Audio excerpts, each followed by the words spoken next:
Good evening সবাইকে। আজ দুজন মিলে আমরা একটু বেরোবো বলে ঠিক করেছিলাম। দুজন মিলে একটু টাইম কাটাবো। হ্যাঁ, বম্বেতে আমরা দুজনেই থাকি, বাট এরকমভাবে না, কখনো টাইমটা কাটানো হয় না। কারণ ও ওর কাজে থাকে, তো সেই জন্য না ঠিকঠাকভাবে দুজন টাইম স্পেন্ড করতে পারি না। তো ভেবেছিলাম চা খেতে যাব, কিন্তু আমাদের সত্যিই ব্যাড লাক, চায়ের দোকানটা না সেদিন বন্ধ ছিল। যাই হোক, আমাদের কাটোয়াতেই একটা ক্যাফে আছে, দ্য কফি কাপ। তো ওখানে এসেই দুজন দুটো কোল্ড কফি খেয়ে চলে গেছিলাম জামা কাপড়ের দোকানে, কারণ পরের দিন ছিল রাখি পূর্ণিমা।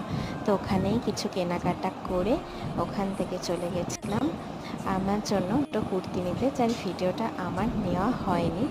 যাই হোক, ওখান থেকে আমরা রাখি কিনে সোজা মিষ্টির দোকানে মিষ্টি কিনে বাড়ি। যদি ভিডিওটা ভালো লেগে থাকে লাইক করে দিও। বাই।